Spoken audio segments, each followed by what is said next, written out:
Scythe Tleppo, Chapter 10. It is a mistake to fancy that horror is associated inextricably with darkness, silence, and solitude. H.P. Lovecraft. The pitch. Eventually I went back into the general camp population, probably because they were tired of having an extra security guard watching me. Since I could finally talk to the other kids, I found out what had happened. The security guards removed the distributor cap off vehicles just in case any kid tried to steal them. Yeah, all these police officers just fine with the kids being locked up like this. The vehicles were disabled. They'd had this problem before, apparently. Yeah, kids being abused don't like to stick around. I added that. Days dragged on and nights weren't much better. It turned out that it wasn't just new kids that came to camp, but also kids who weren't getting with the program at the lower ranch. They were sent as punishment. Occasionally a kid could leave camp and head back to the lower ranch. I just want to interject. Their parents are allowing this. I'm just tired of the excuses. The parents are either endorsing this or they're allowing it to happen.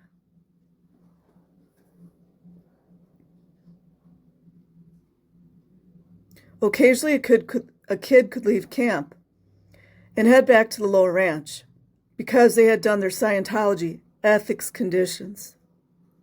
They had applied their liability condition, steps that involve getting acceptance signatures from the ethical group. By chance, after a couple of months, I ended up as the only kid left in camp. The other kids had all ended up giving in and going to the lower ranch after completing their Scientology ethics work. Kids are always on punishment. Found myself alone with the security guards in the sub-freezing Gila wilderness. Still had no clothes or belongings other than what I was wearing when I arrived. The positive pressure started almost immediately. They were tired of traveling all the way up to camp on rotating 24-hour shifts just to watch me. Dude, you know they have a TV down at the lower right. You know down at the lower ranch you can eat candy on the weekends? Don't you want some candy? They have heaters at the lower ranch, man. So they're literally they're not giving him warm clothing to make it worse for him. Isn't that wonderful? They have heaters at the lower ranch, man. They wanted me to start doing their program. What I didn't realize was that I was already on the program. I was on the first of 10 major steps of the program, the arrival step. The only way out of the arrival step was to agree to be part of the group. Do my Scientology ethics conditions and convince everyone I was ready to be a Scientologist. After a security guard offered some clothes left by kids who had gone home, I finally submitted and agreed as convincingly as I could to do this program, so I could leave the cold, dirty camp of boredom and punishment. My ethics conditions flew by as the staff were eager to accept them. I finally went down to the main part of the ranch, the lower ranch. The lower ranch. I came down in the bed of a truck with nothing but the clothes I was wearing. We arrived at the main house, which housed many kids. Kids! Some of whom I knew from camp. By then, everyone knew about the fire and the escape plan. They had already nicknamed me Pyro. A goateed man named Peck ran the lower ranch. I made my way to my new quarters, a bunk bed in a room of bunk beds. Looks like everyone has access to the kids, doesn't it? Finally, a pillow. I met Peck later that day. Word was that he was a former drill instructor. Of course he was. He certainly dressed and acted as one. The new ranch differed from the one in Palmdale. It was as if I had grown and evolved without me. This new iteration was more organized with specific steps and programs, in a tiered staff ranking system that included on-site auditors. On-site auditors. It had a massive Scientology course room and ethics offices. After I left the Palmdale Ranch, it grew and evolved without me. Most days followed a routine. Upon waking up, we cleaned the dorm, and after inspection, had breakfast. That was followed by kitchen patrol, or KP time, where everyone was assigned a station with cleaning duties. The reward for finishing early was to help someone else clean. Isn't that wonderful? It was all much more organized than at Palmdale, with the more upstat kids overseeing the other kids. Isn't it great to have kids abusing other kids? After cleaning, it was the time for military exercises. We lined up in rows and did a series of exercises, militantly led by Peck. Throughout the rest of the day, we did auditing courses, auditing, and a lot more cleaning. By policy, watching TV or playing video games could only take place during short, specific times on weekends, and only for kids whose ethics were in. Upstat kids could eat tiny amounts of candy and sugar on the weekends if they bought the candy with their own money. The kitchen served the usual cafeteria-style food, though slightly better quality, and the drinks on hand were water and milk. Malnutrition, anyone? I didn't make any friends to start with, as most of the kids had heard rumors about me, and I was considered a bit unapproachable, a mysterious oddball. I wasn't interested in friends anyway, only clothes. So they basically were denying him his basic needs: LAPD, Clearwater PD, FBI, Homeland Security. Denying children their basic rights to have warm clothes. It's called neglect. Ross took me to the woodshed, near the purification sauna. A mountain of wood towered maybe 40 feet high. Remnants of kids chopping wood as punishment. Oh, that couldn't go wrong, could it? He pulled out a large trash bag from under some pieces of wood. He told me I could have whatever I found in it. I reached inside the filthy bag of wood chips and discovered a heap of ugly clothes, like the ones my grandmother used to buy me. Plain patterns, ugly, even silly. I scraped together whatever ridiculous clothes that weren't completely nauseating to me. Now I'm going to be a nerd, too. Great. There were dogs roaming around, mostly friendly. And I just want to add, too, remember his mother wouldn't give him his clothes. Did she ever go to jail? Not that I'm aware of. And they followed along just as well. It's called neglect. There were dogs roaming around, mostly friendly, but I knew they weren't there to play. Their job was to sniff out rabbits, the kids who tried to run away. All the staff had military radios on them around the clock. Yeah, like the cops couldn't bust into that signal. Hello. Hello, people. All the staff had military radios. Okay. There was constant traffic on the radios. Coordination about moving kids, requests from other departments, and general discussions took place over the radios. Could have been evidence, couldn't it? They used radio codes for kids' call signs. Mine were initially November Romeo, for my initials. Every kid's radio name was from his or her initials, until a more suitable one was found. It was intentionally done this way. Someone told me it had to do with not wanting people from the nearest town, reserve, or anyone else figuring out which kids were here. Oh, they've been playing this game for a long time. Guess the parents didn't know either, did they? Here we go.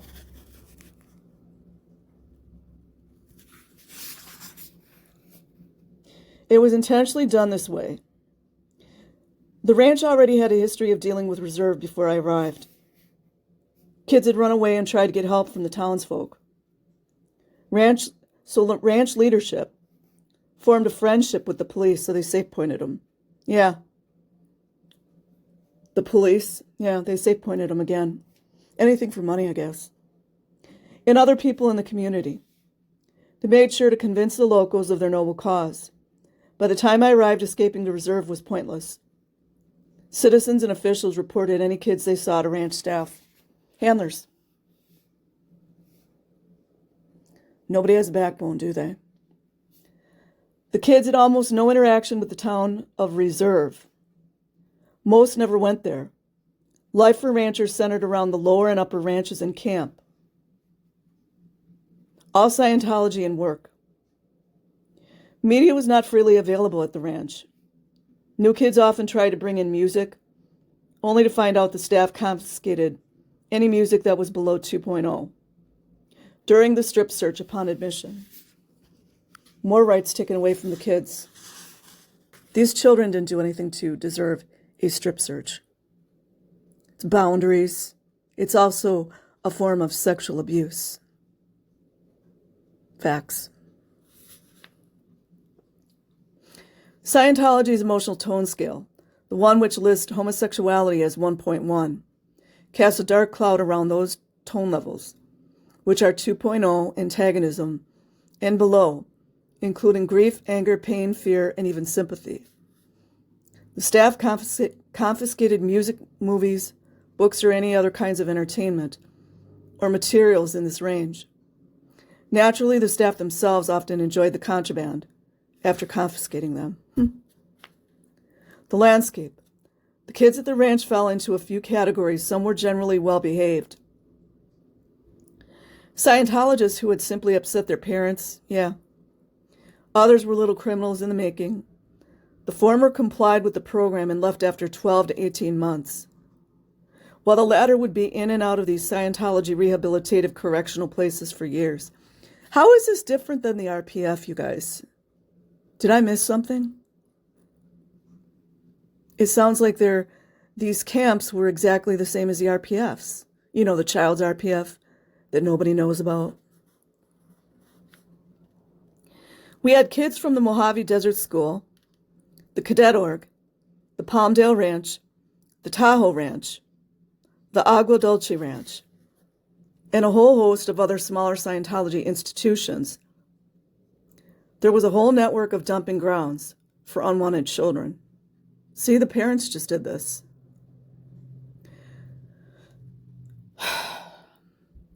Few of the kids lacked a way out of the system, but had been there for so long they were fully integrated.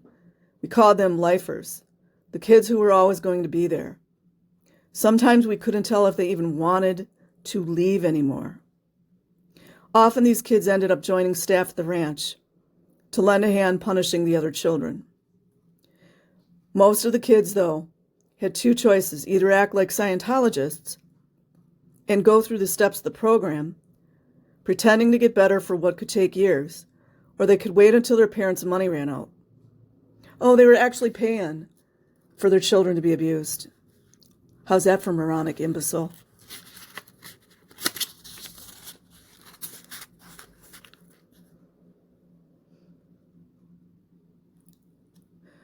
Many attempted the latter. This new version of the ranch was a war attrition and a battle of wits. It was larger, more organized. It was another kind of hell I hadn't expected. After a few months, I was right back to camp. I didn't fit in at the lower ranch. I didn't fit in anywhere. They're trying to beat the individuality out of these children. There was pain inside me and all around me, which was slowly overtaking my mind and thoughts. Prometheus was my personal dark friend. He embodied the suffering in me, and he was getting everything he wanted, a constant heavy flow of growth. My family's indifference toward me was unprecedented, even at the ranch. It's true narcissist. It was nearly unheard of for a family to completely disconnect from their kid, even at the ranch. I wasn't my mother's little man anymore. I was just a boy in the woods surrounded by Scientology. This is not a recipe for sexual abuse, is it? I'm just adding that in there. I knew there was no escape this time. Rasp. I slowly became known as the most neglected kid at the ranch. My family's disinterest in me was legendary, even in such a miserable place. The general population spoke with their parents around once per week. Their parents sent them cigarettes, clothes, money, presents. I got nothing. I mean, thank God they were able to send cigarettes to their children. While I was at the lower ranch, more kids got in trouble and got sent to camp. When I arrived back at camp, it was back in full swing.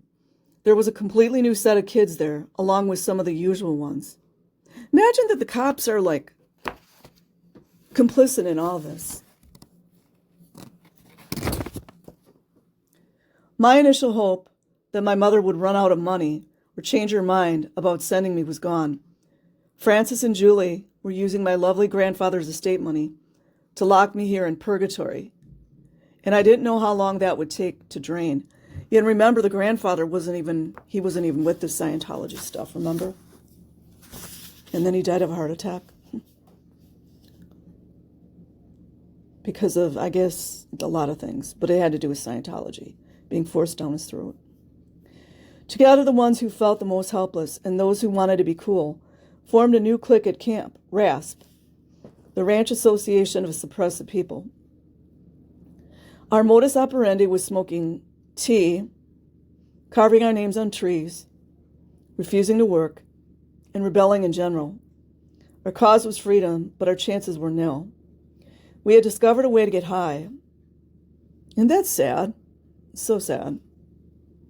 We had a lookout system set up and ways to signal the security or a snitch was coming. While a group of raspers smoked tea and refused to work, one of us headed down to the edge of the hill to see which truck security had brought that day. It had to be one of the two specific trucks, which didn't have locks on their gas tanks. Once the right truck was in sight, the kids came back to get more raspers to sneak down to it. My first drug experience was huffing gas out of the tank of a security patrol truck at camp. Mind you, guys, the reason he's doing this, nobody was there for him. His parents weren't there. Scientology kids, other kids were abusing him. The local police sure as F wasn't not going to help him. Huffing gas out of the tank of a security patrol truck at camp. It was an intense experience that lasted just long enough to roll around on the ground, completely devoid of painful reality, while just short enough to recover and get back to camp before security found out, usually. We huffed gas, a lot of gas. Huffing gas is somewhat like a miniature LSD trip, mixed with nitrous oxide, though I hadn't yet tried those. All I knew then was what the ranch experience lacked in freedom. It made up with punishment in a family that didn't allow me to contact them. They left me to rot in a prison for children. Drugs or any kind of mental escape appealed more than ever. Being high changed my reality. Even talking about being high extended its soothing effects. RASP, like all rebellions at the ranch, was short-lived. They increased the security guards. LAPD, listen to that. They increased the security guards on the kids. I guess you guys are really okay with that kind of stuff, huh? It's known as criminal activity. Yeah. They increased the security guards at camp and separated the kids into smaller clusters to make them easier to control. No communication between clusters, heavy encouragement to get our ethics in, get with the program, get with Scientology, submit and obey. We've never had a chance. They got one kid to rat out all the other kids and blow up the whole rebellion. Out in the real world, no one snitched on anyone. It was a surefire way to uncool forever. At the ranch, though, it seemed to happen with every conspiracy of rebellion. Eventually, someone would turn and expose the whole thing. The new world of the ranch slowly came into focus for me. Scientology indoctrination indicates that everything is a game. I know games. I know chess, the ultimate strategic game. I just need to learn more about this game and I could try to win it. Somehow I would get my freedom. Staying in camp wasn't going to work. There were too many kids in and out and too much security. Imagine that the local people at reserve signed off on this, initially trying to help the kids, and then they just left them to die, basically. Trusting people was risky because of the constant Scientology security checks, the interrogation techniques used to extract crimes. After RASP dissolved, I convinced security I was truly reformed. Sound like a prison? You know, the prisoners do that. Ready to head back down to the lower ranch. I was going to play their game, but secretly I made a calculated plan to play it my way. I was going to be patient, observe, develop connection, and form alliances. Then when the time was right, I was going to get the hell out of there. The leaders. This time at the lower ranch, I focused on fitting in. I completed the beginning steps of the program, such as doing every chore properly. More manual labor. In attending Scientology courses, I went into my auditing sessions willingly and was diligent about applying ethics conditions several times over. More importantly, I began to observe and categorize everyone around me by what role they played. Mike, Uncle Mike Miller, the course supervisor from the Palmdale Ranch, was still there, still supervising. Paul Gullett, Wally Hank's nephew, was the director, though there was a power struggle going on. Of course, they're narcissists. It's always a power struggle with narcissists. Depending on the period, the leadership of the ranch shifted from Paul to Sherry Faust, Shirley Young, Molly Baxter, or Cindy Blakesley. Sherry Faust had been a behind-the-scenes leader of the ranch since the Palmdale days. Molly was the parent of a kid on the program. She, like some parents, came out to work at the ranch to help with payments and to get more involved. Cindy's daughter was also at the ranch. Shirley's son was too. It was a common theme. I got mixed thoughts on that one. Shirley Young was a former leader in Scientology's Commodore Messengers organization, a high-level department of the corporate infrastructure, dedicated to enforcing Scientology within the global network. Her son was missing both legs from the knees down and used prosthetics to walk. He wasn't getting with the program. That kid, so they put him on the fence. We were all on the fence from time to time. The fence was a very large corral area, sectioned off by rusted metal fencing. As a form of punishment, kids were sent to sit along the fence for days or weeks at a time, scrubbing it until it was rust-free. How far is this place reserve from the int base? Inquiring minds want to know. Originally, the kids scrubbed the fence with the same metal bristle brushes Scott used on my skin during my GI shower. Over time, the kids lost most of the brushes. Yeah, you know why. So the staff made us use toothbrushes on rocks. When Shirley's son was on the fence, security took his legs from him as an added punishment. How about that, LAPD? This guy, Scott, took a double amputee child's legs from him. That's not a serious enough neglect or abuse of a child? And you guys were complicit in it?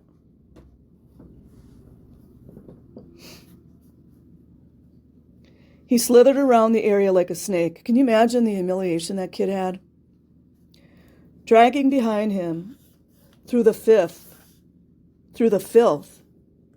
while a guard stood over him. He could walk normally with his prosthetics, but until he completed his fence sections, he would slither. They didn't want him to escape. I'm going to be doing checks on these people he mentioned. Brothers Scott and Rosa Hulett were still on post as security guards and enforcers from the Palmdale Ranch. Marty, Mike Murphy, and DC were other security guards and enforcers from the Palmdale days. In addition to the security corps, a snitching culture was built into the program.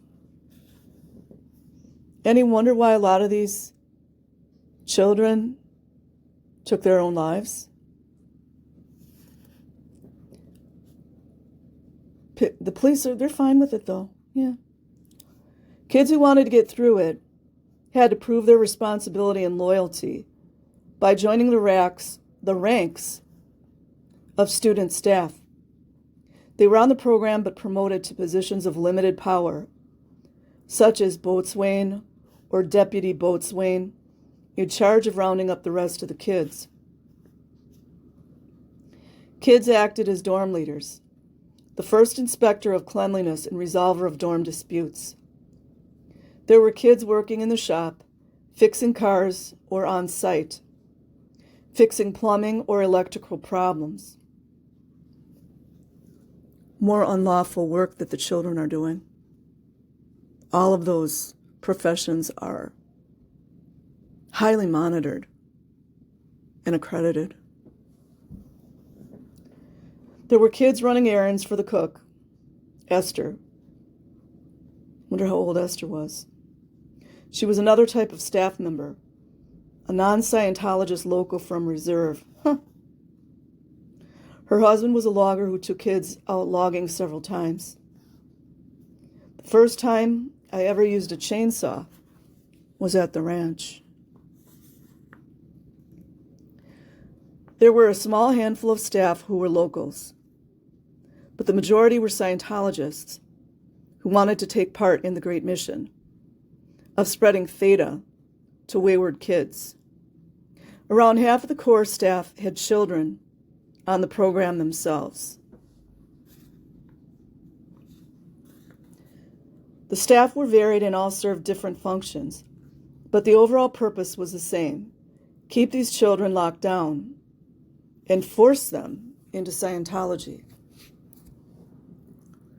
Like the Palmdale Ranch, there was a muster each day, though they only read commendations at muster. The new ethics department processed punishments in response to knowledge reports. Those are the snitch reports, which added an element of mystery and tension to the experience, because you never knew when ethics might suddenly call you in for punishment. More frequently, your punishment would simply start: the KR handed to you while you were on the fence or back at camp, or sometimes not at all. You guys getting the vibe that a lot of these staff members are sadists? I have mixed feelings about the parents being there. Some of them. But what a joyful place for a sadist, right? A narcissist sadist. The forgotten ones. Fights between kids weren't common because security would squash them, but occasionally they happened. Horseplay or roughhousing led to punishment, like push-ups or skipping a meal. More neglect. Fighting, stealing, and infractions of that weight led to the fence. Kids who continued to fight faced isolation in a tiny trailer. How about that, Mike Rinder? Kids locked up in trailers, isolated. Isn't that wild, Mike Rinder? Where they did their ethics conditions and amends, far away from the other kids and even camp. The kids were a diverse lot, though most were American. There were hip-hoppers, Scientologists, hippies, punks, goths, and occasionally a freak like me. There were also cowboys, rednecks, and regular kids. though the overall dominant identity was hip-hoppers. We were all united by a single overarching description. Kids no one wanted. The average kid hadn't done much to be banished to the ranch. In fact, every now and then a child came who had done nothing wrong at all. His parents sent him there, thinking it was a fun ranch for wilderness training and camping. Yeah, but it was the parents' job to look into it. The staff occasionally advertised their services, without mention of Scientology or punishments. Most of the parents knew what they were doing, though. There was one kid who was 11 years old, sent there for a few years because he refused to do the dishes. Wow. Which was the final straw for his family, apparently. Yeah, they just want servants. See, they're using these children as servants. I'm sorry, I'm interrupting a lot this time. I'm sorry. They just need the kids to be servants. Few kids had done drugs and stolen cars, and other things like that, a minority. Overall, though, the ranch was populated with decent kids, who only suffered from emotional issues. I didn't have problems with any of my peers for any long period of time, and I didn't get into many fights. I've never been a tough guy. None of my initial efforts to move forward in the program paid off because the staff weren't interested in helping me. I had caused them a lot of trouble setting that fire, and somehow they seemed to know my grandmother wasn't going to run out of money anytime soon. The weeks dragged on and turned into months as I came to know the ranch deeply. It slowly rolled over me, crushing me.